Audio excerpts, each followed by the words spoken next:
Hello students, आज के इस लेक्चर में we are going to study homogeneous catalysis. और इसके अंडर जो टॉपिक हम पढ़ेंगे वो है अल्कीन की isomerisation.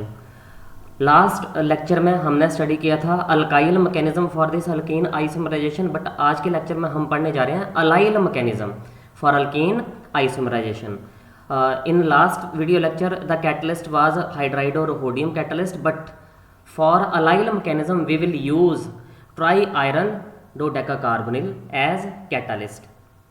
So overall reaction is in front of you, जिसमें but1ene in the presence of Fe3CO12 as a catalyst is being converted into but2ene. So but1ene is converted into but2ene. but1ene कौन सी है? ये है terminal alkyne. आप देख सकते हो double bond chain के एंड के ऊपर है। और जो but2ene है ये है नॉन टर्मिनल अल्कीन, जिसको हम इंटरनल अल्कीन का नाम भी दे देते हैं। सो सबसे पहले कुछ बेसिक इन्फॉर्मेशन हम स्टडी कर लेते हैं for this catalyst. So the name of the catalyst tri iron dodecacarbonyl. As far as the structure is concerned, this is the structure of this compound, जिसमें 3 आयरन एटम्स हैं और तीनों iron के जो एटम्स हैं, मेटल एटम्स हैं, इनके बीच bond बना हुआ है। Okay, there are 3 metal bonds. This is the first one, this is the second one and this is the third one. और इसमें 2 ब्रिज्ड सीओ है, एक ये वाला एक ये वाला, ये ब्रिज्ड सीओ है। एक आयरन एटम है उसके साथ 3 सीओ ग्रुप है टर्मिनल, दूसरे के साथ भी 3 सीओ है टर्मिनल, बट एक आयरन का जो एटम है उसके साथ 4 CO carbonyl as terminal substituents present है, टर्मिनल ग्रुप्स प्रेजेंट है। Chemical formula is now known to you. It is Fe3CO12. It is 18 electron complex. Now how we can calculate this 18 electron count? There are 3 iron atoms, each will contribute 8 electrons. So we have 3 such iron atoms plus there are terminal and bridged carbonyl. But हमें ये अच्छी तरह से पता, हम ये already study कर चुके हैं, चाहे कार्बोनिल ब्रिज्ड हो चाहे कार्बोनिल टर्मिनल हो, ये हमेशा ऑलवेज ये 2 इलेक्ट्रॉन डोनर ही है। तो 2 इलेक्ट्रॉन डोनर है ये, और ऐसे हमारे पास 12 ग्रुप हैं। इन 12 में मैंने ब्रिज्ड और टर्मिनल दोनों ही काउंट कर लिए हैं। और इसके अलावा इसमें 3 मेटल बॉन्ड हैं और हर एक बॉन्ड में there are 2 electrons. So total electron count अगर यहाँ से चेक करें तो ये 24 + 24 + 6, तो ये हो जाता है 54। नाउ पर आयरन एटम ये कंट्रीब्यूशन कितनी होगी? This will be equal to 54/3, because 54 तो टोटल इलेक्ट्रॉन काउंट आया और 3 आयरन के एटम्स हैं, तो नाउ वी हैव 18 इलेक्ट्रॉन्स। ठीक है, so this compound is coordinatively saturated. Coordinatively saturated ये कंपाउंड है। और ये जो कंपाउंड है it is used as a catalyst for alkene isomerisation of terminal alkenes into non terminal alkenes, and the mechanism followed by this catalyst for this isomerisation is allyl mechanism. But ये जो catalyst है ये as it is catalyst act नहीं करता, it undergoes fragmentation. और fragmentation के बाद ये जो एक्टिव कंपाउंड बनाता है, जो एज कैटलिस्ट एक्ट करेगा, वो है FeCO3। FeCO3 okay. अब इस Fe3O3 में अगर हम इलेक्ट्रॉन काउंट चेक करें तो कितने होंगे? एक आयरन एटम है, 8 इलेक्ट्रॉन आगे, और 3 CO ग्रुप हैं, तो हर एक से 2 इलेक्ट्रॉन्स की कंट्रीब्यूशन होगी। So we will have 8 + 6 = 14 electron. So in this active catalytic form of this Fe3CO12, we will have a 14 electron species which will act as an active catalyst. Okay, ये जरूरी है। Allyl mechanism में 16 electron या 18 electron complex will not be able to act as catalyst। सिर्फ वही act कर सकता है कैटलिस्ट जिसके पास 14 इलेक्ट्रॉन है, 14 इलेक्ट्रॉन है, because we need in allyl mechanism we need at least 2 vacant sites on metal. हमें कम से कम 2 वेकेंट साइट्स चाहिए हैं अलाइलिक मैकेनिज्म के लिए। तो 2 वेकेंट साइट्स का मतलब है 4 electrons at least coordinately saturated compound में से कम होने चाहिए। अगर 4 कम हो जाते हैं तो कम से कम हमारे पास 14 इलेक्ट्रॉन स्पीशीज होनी चाहिए। 16 इलेक्ट्रॉन और 18 इलेक्ट्रॉन वाली स्पीशीज यहाँ पे कैटलिस्ट एक्ट नहीं करेगी इफ द मैकेनिज्म, इंपॉर्टेंट है, if the mechanism is allylic 1। Okay, allylic mechanism है, हमें कम से कम 14 इलेक्ट्रॉन चाहिए, इससे ज़्यादा नहीं चाहिए। Okay, we need 14 electron because we need 2 vacant sides on metal. अब इन वेकेंट साइड्स की ज़रूरत क्यों है 2 की? अब मैं इसका एक बेसिक सा पहले आपको इंट्रोडक्शन दे रहा हूँ कि ये कैटलिस्ट कैसे एक्ट करता है, किस तरह से प्रोसेस चलता है, अलाइलिक है क्या, अलाइल ग्रुप क्या होते हैं, किस तरह से कंट्रीब्यूशन उनकी इलेक्ट्रॉन्स की आएगी। सो पहले उसकी थोड़ी सी बेसिक इन्फॉर्मेशन मैं आपको दे देता हूँ। सो अलाइल ग्रुप क्या है? सबसे पहले व्हाट इज अलाइल ग्रुप? जो अलाइल ग्रुप है उसका जनरल जो फॉर्मूला है वो ये है CH2 CH CH2 और यहाँ पे कोई भी सब्सटेंट हो सकता है, लेट मैंने यहाँ पे R लगा दिया। So this part is called allylic group. Okay, metals के केस में व्हाट हैपन्स, जब ये मेटल के साथ कोऑर्डिनेट करता है तो ये इसके डिफरेंट बॉन्डिंग मोड्स हैं मेटल के साथ कोऑर्डिनेट करने के। तो पहले वाला बॉन्डिंग मोड मैं आपको यहाँ पे शो करूँ। मान लो ये सब्सटेंट इधर है, एक बॉन्ड मेटल ने यहाँ बना दिया, तो this is sigma bonded allyl substituent. अब अगर ये बॉन्ड बनाने के बाद भी, सिग्मा बॉन्ड बनाने के बाद भी मेटल के पास इलेक्ट्रॉन्स पूरे नहीं हो रहे, तो मेटल्स इलेक्ट्रॉन पूरे करने के लिए इस पाई इलेक्ट्रॉन्स वाले इलेक्ट्रॉन पेयर को भी शेयर कर लेगी। सो ये सिग्मा एज वेल एज पाई दोनों ही फॉर्म में ये इलेक्ट्रॉन डोनेट कर सकता है। सो ये जो फॉर्म है this is called sigma pi donor, ये जो अलाइलिक फॉर्म है। ओके, एक और फॉर्म है which is written as like this. Now this is basically allyl, यहाँ पे मैंने R कर दिया। This is now eta 3 form, eta 3 allyl form. और जैसे हम इलेक्ट्रॉन काउंट वाले लेक्चर में स्टडी कर चुके हैं, इन कोवलेंट मेथड जितनी हैप्टिसिटी होगी उतना ही इलेक्ट्रॉन का कंट्रीब्यूशन आता है। ये जो अलाइल ग्रुप है ये 3 इलेक्ट्रॉन डोनर है। यहाँ पे पिछले केस में अगर ये सिग्मा की बात कर रहे हैं तो ये 1 इलेक्ट्रॉन डोनर है, और पाई वाला केस है ये 2 इलेक्ट्रॉन डोनर है। तो एक बॉन्डिंग मोड आपके पास आता है सिग्मा पाई डोनर और दूसरा आता है अलाइलिक मोड ऑफ बॉन्डिंग। तो ये तो थी इन्फॉर्मेशन कि अलाइल ग्रुप क्या है, किस तरह से इसका स्ट्रक्चर है। अब पढ़ते हैं कि कैटलिस्ट किस तरह से यहाँ पे एक्ट करता है। सो जैसे मैंने आपको कहा एक जनरल सा मैकेनिज्म यहाँ पे लिखता हूँ।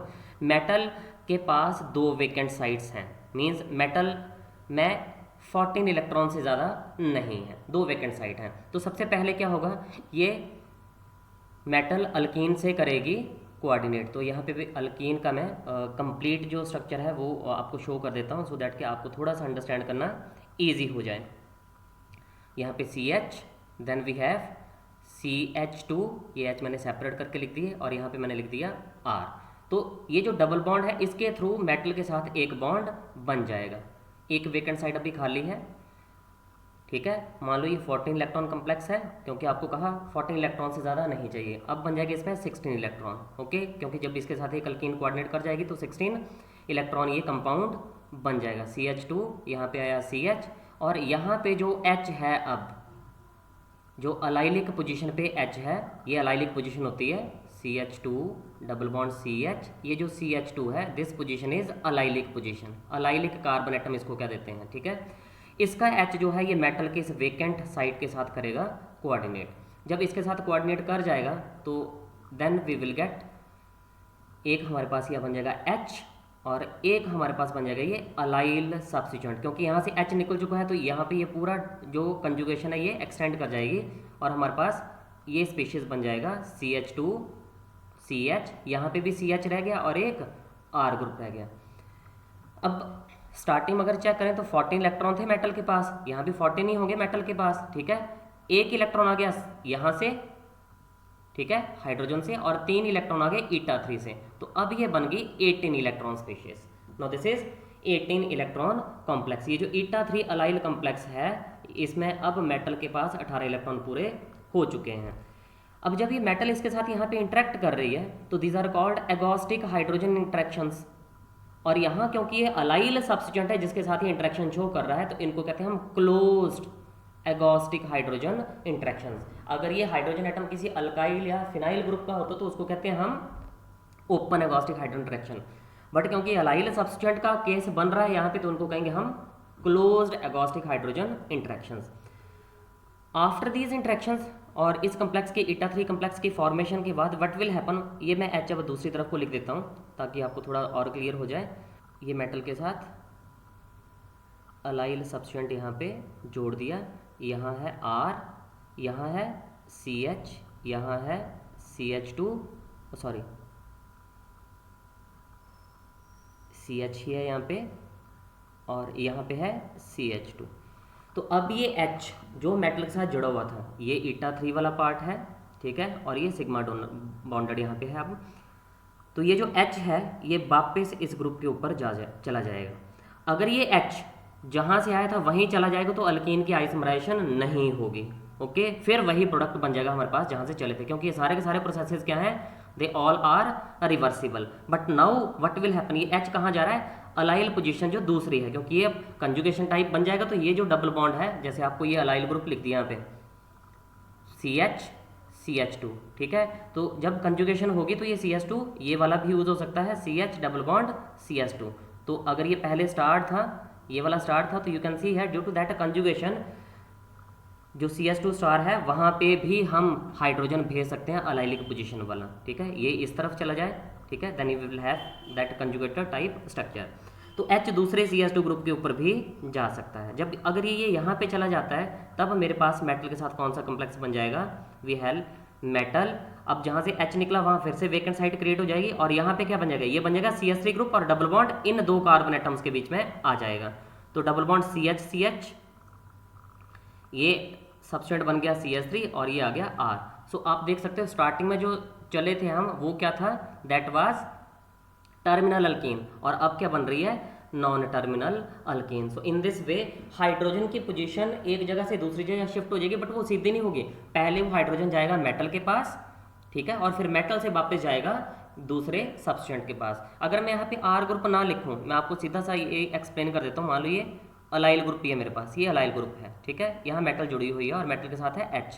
अब ये दोनों पोजीशन एक जैसी हैं, H कहीं पे भी जा सकता है, H can go to any position. तो सेम केस यहाँ पे हो रहा है, H वापस जहाँ से आया था वहाँ भी जा सकता है, और H दूसरे कार्बन एटम के ऊपर भी जा सकता है, because both the positions are now allylic in nature. Okay, तो यही है मेन फंडा इसके पीछे कि किस तरह से ये ट्रांजिशंस होंगी H की एक तरफ से दूसरी तरफ, और अल्कीन की आइसोमराइजेशन हो जाएगी। अब जो मेन कैटालिटिक साइकिल है, so this is the fragment जो हमने बनाया था Fe3CO12 से FeCO3। Fe में कितने इलेक्ट्रॉन्स हैं, वी हैव 8 इलेक्ट्रॉन्स, और 3 CO ग्रुप कंट्रीब्यूट करेंगे 6 इलेक्ट्रॉन, तो 8 + 6 = 14 इलेक्ट्रॉन। तो ये 14 इलेक्ट्रॉन कंपाउंड है हमारे पास, और इसमें 2 वेकेंट साइड्स आपको दिख रही हैं। तो in the very first step what will happen, there will be alkene coordination, और अल्कीन कोऑर्डिनेट कर गई कौन सी, CH, यहाँ पे मैंने ये HH लिख दिए, टर्मिनल अल्कीन मैंने ये चूज कर ली। तो पहला स्टेप क्या है यहाँ पे, first step is alkyne coordination, first step is alkyne coordination. Okay, alkyne coordinate होगी तो ये 14 इलेक्ट्रॉन से कितना बन जाएगा ना, 16 इलेक्ट्रॉन कम्प्लेक्स। और 16 इलेक्ट्रॉन के बाद भी अभी इलेक्ट्रॉन जस्टिफाइड नहीं हुए हैं, इसके 18 नहीं हुआ, तो ये क्या करेगा, जो वेकेंट साइट एक और है, ये जो H है अब अलाइलिक पोजीशन पे, इसके साथ ही इंटरेक्शन शो कर देगा through एगोस्टिक hydrogen interaction. So these interactions, तो इन इंटरेक्शन की वजह से H यहाँ चला जाएगा और ये पूरे का पूरा अलाइल ग्रुप बन जाएगा like this, you can see here now, ठीक है। So due to this hydride shift, hydride shift, what we are getting, we are getting an eta3 allyl complex, eta3 allyl complex, और ये complex अब 18 electrons वाला होगा। कैसे, Fe के पास originally 14 electron थे, पूरे ये मिला के 8 इसके, 2 CO1 के, दूसरे CO के 2 इलेक्ट्रॉन, 2 यहाँ से, टोटल 14 इलेक्ट्रॉन्स थे। एक आएगा हाइड्रोजन से 15, और eta3 से 3 इलेक्ट्रॉन्स की कंट्रीब्यूशन आएगी, तो total now we have 18 electron complex now. Okay, अब H पहले इस पोजीशन पे था, was present at this position. अब ये H अगर इसी पोजीशन पे वापस कोऑर्डिनेट करता है तो अल्कीन की आइसोमराइजेशन नहीं होगी। बट अगर ये H यहाँ कोऑर्डिनेट ना करके जो दूसरा कार्बन एटम है इसके साथ कोऑर्डिनेट कर जाता है अलाइलिक पोजीशन पे, इस कार्बन पे चला जाता है, तो ये बन जाएगा CH3 ग्रुप और डबल बॉन्ड इसके बीच आ जाएगा। ओके, और finally what we will get a compound like this, ये बन जाएगा। ओके, सो अगेन जहाँ से H निकला वहाँ फिर से वेकेंट साइट क्रिएट होगी।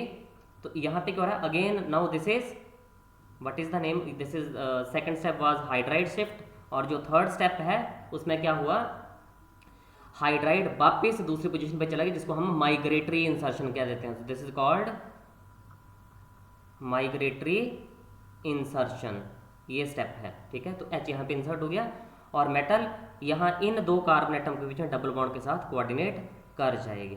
सो नाउ वी हैव अल्कीन जिसमें डबल बॉन्ड जो एंड के ऊपर था, पहले टर्मिनल पोजीशन पे था, वो कहाँ जा चुका है, चेन के बीच में आ चुका है। So terminal alkene has been now converted into non terminal alkene, and in the final step यहाँ से अल्कीन जो है वो रिमूव हो जाएगी। We will get CH double bond CH and CH3, okay. ये अल्कीन यहाँ से रिमूव होगी। So this is fourth step is alkene dissociation, या रिमूवल आप लिख सकते हो, बेटर है रिमूवल आप लिखो यहाँ पे, अल्कीन की यहाँ से रिमूवल हो जाएगी, अल्कीन रिमूवल। और वापिस हमारे पास यहाँ से अगर देखें 18 इलेक्ट्रॉन्स थे आफ्टर द सेकंड स्टेप, यहाँ पे H क्योंकि फिर वापस चला गया, हमारे पास फिर 16 इलेक्ट्रॉन रह गए। और जब अल्कीन रिमूव होगी again we are getting the starting compound now, and this will now again carry out the cycle, फिर से ये साइकिल शुरू कर देगा। इसमें भी जो अल्काइल मैकेनिज्म था सिमिलर टू दैट वन, यहाँ पे भी सारे के सारे जो स्टेप्स हैं they all are reversible in nature, और यही इंपॉर्टेंस है इसका कि ये प्रोसेस रिवर्स में भी चल सकता है। तो यहाँ पे ईल्ड नो डाउट ज़्यादा नहीं आती। So this was all about for this allyl mechanism for alkene isomerization using the catalyst Fe3CO12, okay. और जिसकी एक्टिव फॉर्म क्या बनी हमारे पास, FeCO3। This was the active form which was actually acting as catalyst. Thank you.